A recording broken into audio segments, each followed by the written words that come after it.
Bonjour à tous et bienvenue sur Finance Vision. Avez-vous déjà remarqué quelque chose d'étrange? Plus une personne est riche, plus il semble facile pour elle de gagner encore plus d'argent. Pendant ce temps, des millions de personnes travaillent dur chaque jour, parfois plus de 10 heures, mais ont toujours du mal à mettre de l'argent de côté. Pourquoi une telle différence? Est-ce une question de chance? De salaire? Ou existe-t-il des règles que la majorité des gens ignorent complètement? En réalité, les personnes les plus riches ne jouent pas au même jeu financier que tout le monde. Elles prennent des décisions différentes. Elles utilisent leur argent d'une manière que la plupart des gens n'apprennent jamais à l'école. Elles comprennent que le véritable objectif n'est pas de travailler plus, mais de faire travailler son argent. Aujourd'hui, nous allons découvrir pourquoi les riches deviennent toujours plus riches, quelles sont leurs habitudes, et surtout comment vous pouvez commencer à appliquer ces principes, quel que soit votre revenu actuel. Restez jusqu'à la fin de cette vidéo, car le dernier principe est celui qui transforme le plus rapidement une situation financière. Commençons. Chapitre 1. Les riches achètent des actifs, pas seulement des objets. La première différence est simple, mais elle change tout. Lorsque beaucoup de personnes gagnent de l'argent, leur premier réflexe est souvent de penser à ce qu'elles vont acheter. Un téléphone plus récent, une voiture plus belle, des vêtements de marque, des vacances plus coûteuses. Ces achats procurent une satisfaction immédiate, mais quelques mois plus tard, ils ne rapportent plus rien. Les riches réfléchissent autrement. Avant de penser à dépenser, ils se demandent « Cet achat va-t-il me rapporter de l'argent dans le futur ?» S'il s'agit d'un investissement capable de générer des revenus, ils le considèrent comme un actif. Cela peut être un appartement mis en location, des actions versant des dividendes, un fonds indiciel, une entreprise, ou même une compétence qui leur permettra de gagner davantage. Chaque actif acheté devient une nouvelle machine à produire de l'argent. Au fil des années, ces actifs se multiplient. Ils génèrent des revenus qui servent ensuite à acheter d'autres actifs. C'est ainsi que se crée un véritable cercle de richesse. À l'inverse, lorsqu'une personne dépense la totalité de son salaire dans des biens qui perdent rapidement de la valeur, elle doit recommencer à travailler chaque mois pour financer le même mode de vie. Les riches comprennent une vérité essentielle. Chaque euro peut être un consommateur d'argent ou un créateur d'argent. Chapitre 2, ils pensent en années, pas en semaines. La deuxième différence est leur manière de voir le temps. Beaucoup de personnes veulent des résultats immédiats. Elles commencent à épargner. Après 2 ou 3 mois, elles trouvent que leur capital augmente trop lentement. Alors elles abandonnent. Les investisseurs prospères savent que la richesse est un marathon, pas un sprint. Ils acceptent que les premiers résultats soient modestes. Ils restent disciplinés. Ils investissent régulièrement. Ils laissent le temps faire son travail. Cette patience leur permet de profiter d'un phénomène extrêmement puissant, les intérêts composés. L'argent produit de l'argent. Puis cet argent supplémentaire produit à son tour encore plus d'argent. Au début, la progression semble presque invisible, mais après plusieurs années, la croissance s'accélère. C'est exactement comme planter un arbre. Les premiers mois, il pousse lentement. Pourtant, si vous continuez à l'entretenir, il devient de plus en plus solide et produit des fruits pendant de nombreuses années. Les personnes riches appliquent cette logique à leurs finances. Elles prennent des décisions dont les bénéfices apparaîtront parfois 5, 10 ou même 20 ans plus tard. Cette vision à long terme est l'une des principales raisons pour lesquelles leur patrimoine continue de grandir. Chapitre 3. Ils investissent avant de dépenser. La troisième habitude est souvent la plus difficile à adopter. Lorsque leur salaire arrive, beaucoup de personnes payent leurs dépenses, puis essaient d'épargner ce qu'il reste. Malheureusement, il ne reste souvent presque rien. Les riches fonctionnent à l'inverse. Ils payent d'abord leur futur. Dès qu'ils reçoivent leurs revenus, une partie est automatiquement dirigée vers leurs investissements. Le reste sert ensuite à financer leur mode de vie. Cette méthode crée une discipline puissante. Ils ne se demandent plus chaque mois s'ils vont investir. La décision est déjà prise. Avec le temps, cette habitude devient automatique. Et c'est cette régularité qui permet de bâtir un patrimoine important. Car ce ne sont pas les décisions exceptionnelles qui créent la richesse, ce sont les bonnes décisions répétées pendant des années. Chapitre 4. Il crée plusieurs sources de revenus. Imaginez une table avec une seule jambe. Peut-elle rester debout longtemps? Bien sûr que non. Pourtant, c'est exactement ce que font beaucoup de personnes avec leurs finances. Elles dépendent d'une seule source de revenus, leur salaire. Tant que tout va bien, elles se sentent en sécurité. Mais si elles perdent leur emploi, tombent malades ou traversent une crise économique, toute leur situation financière peut s'effondrer. Les riches pensent différemment. Ils ne veulent jamais dépendre d'une seule entrée d'argent. Ils construisent progressivement plusieurs sources de revenus. Par exemple, des investissements en bourse, des dividendes, des revenus locatifs, une entreprise, une activité en ligne, des droits d'auteur ou encore des partenariats. Au début, ces revenus supplémentaires sont parfois très faibles, quelques dizaines d'euros, puis quelques centaines. Avec le temps, ils deviennent de plus en plus importants. Le véritable objectif n'est pas de travailler davantage, c'est de créer des revenus qui continuent d'arriver même lorsque vous ne travaillez pas. C'est ce qu'on appelle faire travailler son argent.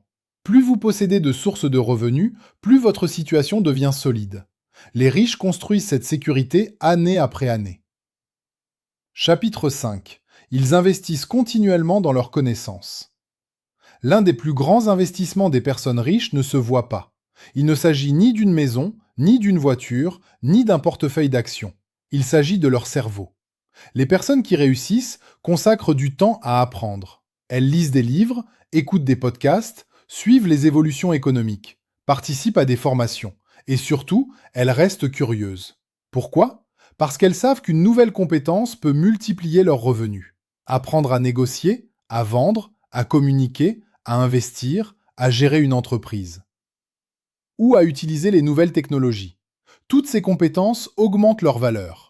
Contrairement à une voiture qui perd de la valeur avec le temps, une compétence peut produire des revenus pendant toute une vie. Les riches ne considèrent pas la formation comme une dépense, ils la considèrent comme un investissement. Car chaque nouvelle connaissance peut ouvrir une nouvelle opportunité. Et chaque opportunité peut créer une nouvelle source de revenus. Chapitre 6. Ils profitent des crises pendant que les autres paniquent. Lorsque l'économie ralentit, beaucoup de personnes prennent peur. Elles vendent leurs investissements, arrêtent leurs projets et attendent que la situation s'améliore. Les riches observent souvent ces périodes d'une autre manière. Ils savent que les crises peuvent créer des opportunités. Lorsque certains actifs perdent de la valeur, ils deviennent parfois plus accessibles. Les investisseurs expérimentés, qui ont préparé une réserve financière, peuvent alors investir à des prix plus intéressants. Cela ne signifie pas qu'ils prennent des risques inconsidérés. Ils restent prudents, ils analysent, ils se renseignent, ils investissent progressivement. Ils comprennent que les périodes difficiles ne durent pas éternellement. Au fil de l'histoire, les marchés ont connu de nombreuses crises. Pourtant, les économies ont également connu des périodes de reprise. Les riches gardent donc leur calme. Ils évitent les décisions prises sous l'effet de la peur. Ils savent que la patience et la discipline sont souvent leurs meilleurs alliés. Pendant que beaucoup voient uniquement les problèmes, eux cherchent les opportunités. C'est cette manière de penser qui leur permet, au fil des années, de continuer à développer leur patrimoine. Chapitre 7. Ils protègent leur temps comme leur plus grande richesse. Il existe une ressource que tout le monde possède en quantité limitée. Cette ressource n'est ni l'argent, ni les biens matériels. C'est le temps. Chaque journée compte seulement 24 heures. Une fois qu'elles sont passées, il est impossible de les récupérer. Les personnes riches ont compris une chose essentielle. Le temps est plus précieux que l'argent. Pourquoi ? Parce qu'un euro perdu peut être regagné. Une heure perdue ne reviendra jamais. C'est pour cette raison qu'elles cherchent constamment à utiliser leur temps de la manière la plus intelligente possible. Elles délèguent certaines tâches. Elles automatisent ce qui peut l'être. Elles évitent les activités qui ne créent aucune valeur. Au lieu de passer des heures sur les réseaux sociaux sans objectif, elles consacrent ce temps à apprendre, développer une activité ou gérer leurs investissements. Elles savent qu'un bon usage du temps aujourd'hui peut produire des revenus pendant des années. Chaque heure est considérée comme un investissement. Et c'est cette manière de penser qui fait une immense différence sur le long terme. Chapitre 8. Les riches pensent à transmettre, pas seulement à gagner. Beaucoup de personnes travaillent uniquement pour payer les factures du mois. Les riches, eux, pensent souvent à ce qu'ils laisseront dans 10, 20 ou 30 ans. Ils construisent un patrimoine. Ils investissent dans des actifs durables. Ils créent des entreprises. Ils cherchent à laisser quelque chose qui continuera d'exister même après eux. Cette vision change complètement leur façon de prendre des décisions. Ils évitent les dépenses impulsives. Ils privilégient les investissements qui peuvent prendre de la valeur avec le temps. Ils savent que la richesse ne consiste pas seulement à posséder beaucoup d'argent. Elle consiste aussi à créer une stabilité financière durable pour leur famille et pour les générations suivantes. C'est cette vision à long terme qui leur permet de bâtir un patrimoine solide. Chapitre 9. Comment appliquer ces principes dès aujourd'hui ? Vous n'avez pas besoin d'être millionnaire pour commencer à agir comme les personnes financièrement libres. Vous pouvez prendre une première décision aujourd'hui. Commencez par suivre vos dépenses. Épargnez automatiquement une partie de vos revenus. Lisez un livre sur la finance chaque mois. Apprenez une nouvelle compétence. Cherchez une deuxième source de revenus. Investissez régulièrement, même avec un petit montant. Évitez les achats destinés uniquement à impressionner les autres. Et surtout, soyez patient. La richesse se construit progressivement. Ce sont les petites actions répétées chaque semaine qui produisent les plus grands résultats. La plupart des gens abandonnent parce qu'ils veulent des résultats immédiats. Les personnes qui réussissent continuent même lorsqu'elles ne voient pas encore de changement. Avec le temps, leurs efforts finissent par produire des résultats remarquables. Si vous retenez une seule idée de cette vidéo, retenez celle-ci. Les riches ne deviennent pas plus riches uniquement parce qu'ils gagnent plus d'argent. Ils deviennent plus riches parce qu'ils prennent de meilleures décisions avec l'argent qu'ils possèdent déjà. La bonne nouvelle, c'est que ces habitudes peuvent être apprises. Peu importe votre situation actuelle, vous pouvez commencer à construire votre avenir financier dès aujourd'hui. Chaque euro investi intelligemment, chaque compétence acquise, chaque bonne décision répétée, vous rapproche un peu plus de la liberté financière. N'attendez pas le moment parfait. Commencez maintenant avec les moyens dont vous disposez. Dans quelques années, vous serez reconnaissant d'avoir fait ce premier pas. Merci d'avoir regardé cette vidéo jusqu'au bout. Si elle vous a apporté de la valeur, laissez un like, abonnez-vous à Finance Vision et activez la cloche de notification pour ne manquer aucune de nos prochaines vidéos. Écrivez en commentaire quelle est la première habitude que vous allez changer dès aujourd'hui. À très bientôt sur Finance Vision, où chaque vidéo vous aide à prendre de meilleures décisions pour construire votre avenir financier.